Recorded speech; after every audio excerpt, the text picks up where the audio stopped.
Hello, this is Franz, the frustrated itinerant. Welcome back to my YouTube channel where I make videos about life in Japan and other random stuff. So if this kind of content tickle your fancy, please consider subscribing and clicking that notification bell. Let's get on to today's video.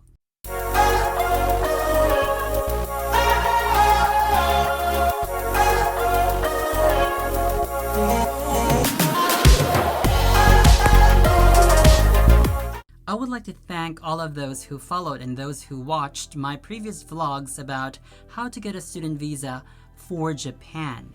If you haven't watched them yet, don't worry, I have linked them down below in the description for you to watch after this video. In my recent video, I talked about some important things you need to know if you wish to be an international student here in Japan so that you can avoid paying penalties, being imprisoned, or worst, being deported. So if you are interested in watching that one, I also have the link in the description. Now in this video, let me talk to you about my work experiences here in Japan and also how to find part-time jobs once you become an international student here. So please stick out until the end of this video. So the very first part-time job that I had here in Japan as a student was at a logistics company. And this job was actually arranged by the agency that processed my student visa application. If you remember in my previous vlogs, I mentioned that Jellyfish Education Consultancy in the Philippines was the agency that helped me get my student visa here in Japan. And because I availed of their accommodation package, I was also given some other benefits. First one, someone here in Japan picked us up at the airport, helped us open a bank account, helped us register at the city hall, and also looked for a part-time job for us. If I hadn't availed of the accommodation package, I wouldn't have these benefits. So that's the first one. And I remember within a couple of weeks, I arrived in Japan on October 1, 2017, and I already started with this part-time job at the logistics company on October 24, if I remember it correctly. So yes, within a month or less than a month, I was already starting with my part-time job, which was arranged by the agency. And in that logistics company, we were working at a warehouse. It was actually very cold because a lot of grocery items for a big supermarket chain here in Japan were delivered to our warehouse, and all we had to do was to sort them out. So we had this machine, we scanned the barcode, and then we will see how many grocery items should be in this branch. So for example, let's imagine in Cebu, we have, let's say Gaisano, Metro. They have a supermarket and they have many branches. In the warehouse, all the kinds of milk, vegetables, fruit, all of those grocery items will be delivered there, and we have to scan the barcode to know how many pieces of, let's say, apples will be sold at the Gaisano Colon branch, how many pieces of apples will be sold at the Gaisano Mactan branch. So yes, it was very physical, and I was already expecting it to be physically draining, which was okay because for the 5 months that I was working there, it was just like having a gym membership. In fact, I lost a lot of weight there because I had to carry a lot of heavy items, pull them down using a cart or a trolley, and put them near where the delivery truck is parked so that the driver can load them into the truck. So yes, it was very physical, but the reason why I quit that job after 5 months was that it was also mentally draining. I was not very good at Japanese, neither am I now, but yes, most of the workers there are Japanese and they speak Japanese. So when they give instructions, I was like, what are they saying? So I made a lot of mistakes, and I didn't like the fact that I kept on making mistakes because it slows down the operations, and I don't want them to have an idea that I'm very stupid not to understand their instructions. So yes, after 5 months, I was able to find a good teaching job, so I left that part-time job. And let's go on to the next job that I had in Japan. So yes, as I've said, I already quit my job at the logistics company and started teaching English. After a lot of failed interviews and employers that didn't really notice my resumes, I already landed a job as a teacher here in Japan for an eikaiwa school. In Japan, they don't really have ESL schools because they term it eikaiwa. A in Japanese, EI, that's EI, that means it's something related to English, and kaiwa stands for conversation. So that's why they call it eikaiwa schools, English conversation schools. In the Philippines, we call them ESL schools, English as Secondary Language schools. And in another video, I will be talking about the differences between teaching English in the Philippines versus teaching English here in Japan in terms of the work environment, the management, the co-workers, the salary. So if you're interested in knowing the differences, please subscribe to this channel and click that notification bell so that you will be notified once I upload that video. And now going back to our topic, my third part-time job, not really my part-time job, it's actually the full-time job, because I quit my teaching job at the eikaiwa school after 3 years or so, because I wanted to challenge myself and become an English teacher at a public school. So now I'm already assisting the Japanese English teachers in their classes and helping them out in giving more opportunities to the students to use the English language, because as you all know, these junior high school students or elementary school students, once their English classes are over, they're back to their normal selves. They'll just be speaking Japanese. So a lot of schools here are employing foreigners so that the students will have an opportunity, a chance to use their English skills outside the classrooms by talking, by interacting with us foreign teachers. So that's my third and current job. Now, let's talk about how to find a part-time job in Japan once you come here as an international student. Here, I thought of 4 ways in looking for a part-time job here in Japan. And the first one, which is same with what happened to me, was that my first part-time job was arranged by the agency that processed my visa application. So if you're coming here to Japan as a student and through an agency, try to ask that agency if they also provide you with some part-time jobs. If they do, well, that's good. If they don't, it's also okay, because there are some other options that you will know if you continue watching this video. The second way in looking for a part-time job here in Japan is through networking. And by networking, I don't mean that kind of situation where someone invites you over coffee and tries to sell you some things or tries to invite you into a business venture. Nothing is wrong with that one. I have nothing against it, because I know some of my friends who are doing that, but it's not the networking that I am talking about. Here in Japan, you will be meeting a lot of students from different countries or also fellow Filipinos. In that case, try to make friends with them so that if they know some job openings at their part-time jobs, they can introduce you to the sacho or the boss so that you can also work there. That's what I mean by networking.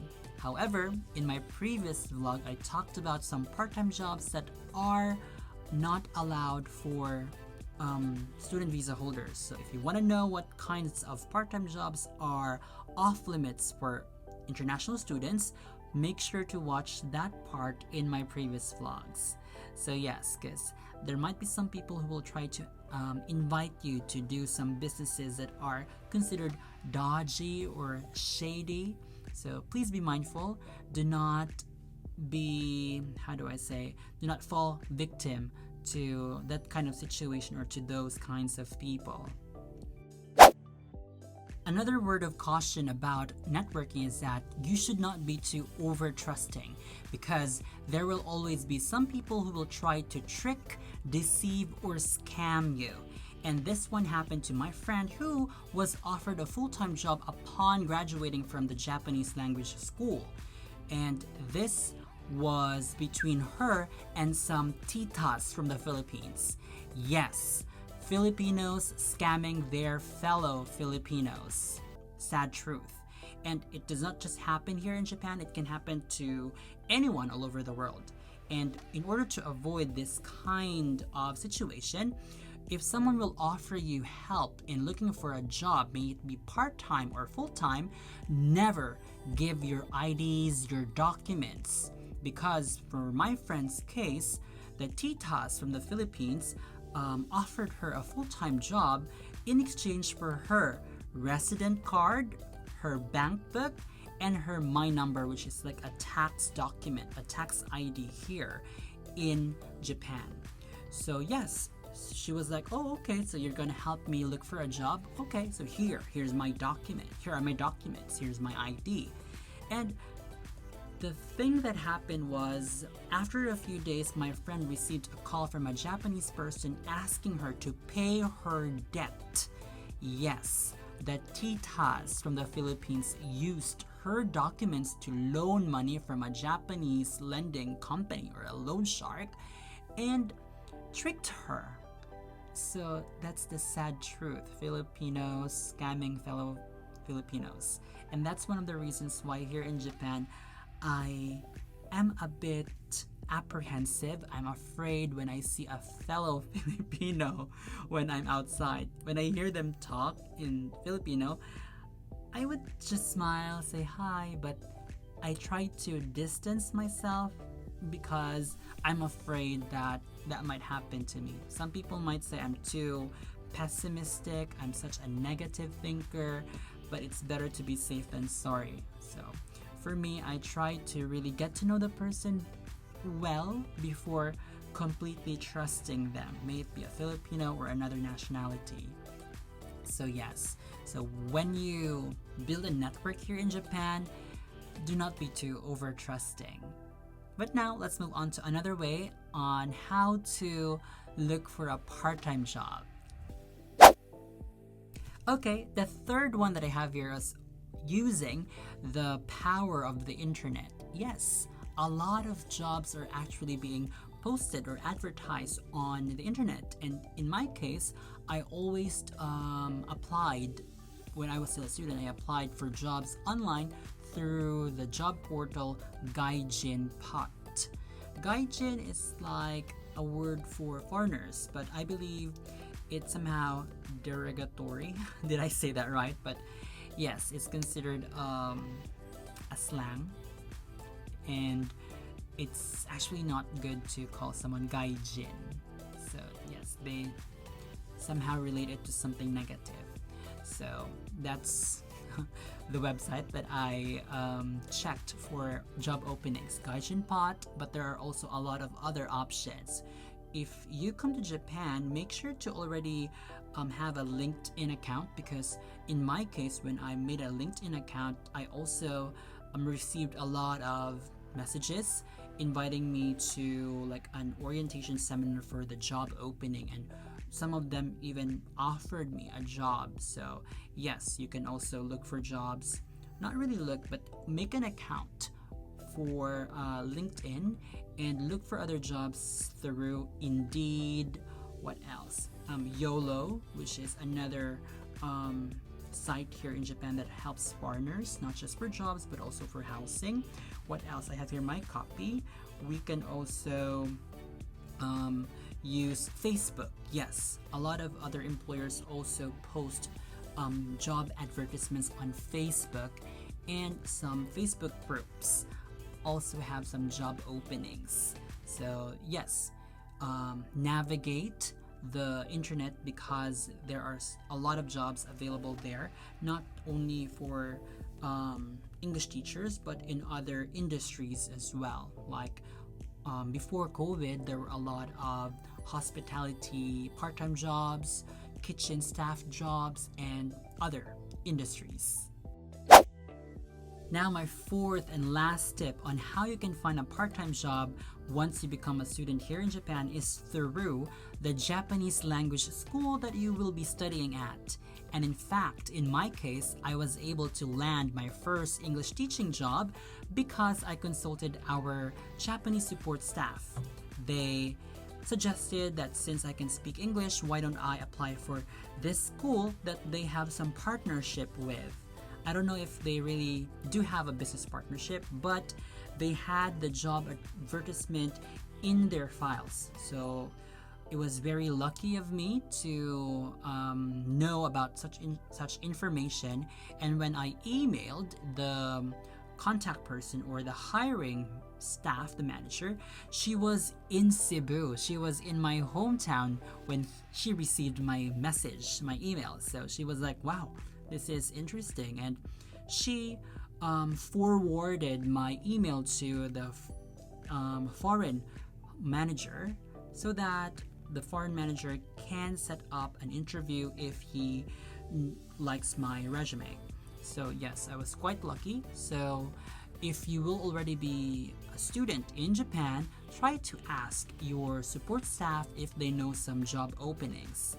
But just to set the right expectations, I don't know if I've said this a while ago, but when you come here to Japan, please do not expect to work in white collared jobs, because students usually will start with manual jobs or laborious jobs, like standing for long hours and arranging boxed lunches or the bentos. That's a very common job here. Sushi making, kitchen staff, housekeeping. Those are most of the job openings that are available for the Japanese international students. But all of these information are actually based on my experiences before coronavirus. So I don't know now if there are still available jobs for students. So that's why I don't think this is the right time to come to Japan as a student because of the current pandemic. So I'm just making this video so that you will have an idea, and once the borders will be open for international students, you are already equipped with these types of information so that you will have some idea how to look for a part-time job. And this time, let's try to recap the 4 things that I've talked about in order to look for a part-time job here in Japan. The first one, always ask the agency that you will be applying or will be asking to process your visa application. Maybe they have some leads on how to look for a part-time job once you arrive here in Japan. The second one, networking, but always consider the risk as well. Third one, we have the internet. A lot of information is there available, so please utilize all of those information there by checking out some job portals or job websites. The fourth one, of course, do not underestimate your school. The Japanese language school that you will be studying in will have a lot of information about job openings, so consult your support staff. So there you have it. Those are the ideas that I have in order for you to look for a part-time job once you come over as an international student in Japan. And also, I just want to emphasize this one and to always set the right expectations, because I've met some fellow Filipinos who were discouraged because when they came here, they worked in a warehouse as a logistics staff, and they were somehow feeling small about themselves because in Cebu or in the Philippines, they had some lucrative jobs, white-collar jobs. I remember one person, he's somewhere from Mindanao. He said that in the Philippines, he drives his own car, he works in a fancy office, but here in Japan, he was not feeling the vibe of being a logistics staff. Yes, we helped him join us in the logistics company that we worked for, but he was not feeling it. So, yes, in order for you not to be very discouraged about the first few months here in Japan, do not expect to land in white collar jobs right away. You have to really start from somewhere.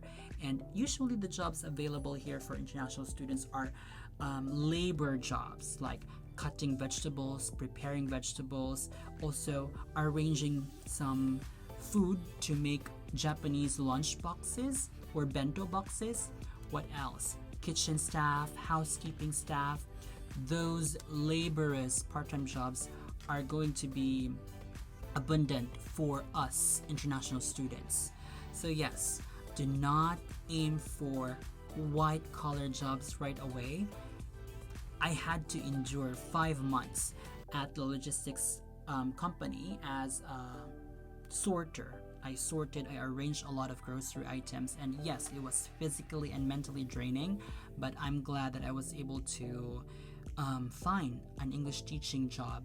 And also, I've mentioned it a while ago in this video that I'll give you the comparisons between teaching English in the Philippines and teaching it here in Japan. So if you are interested in that video, stick out, subscribe to this channel, and click that notification bell so that you will be notified once that video is available.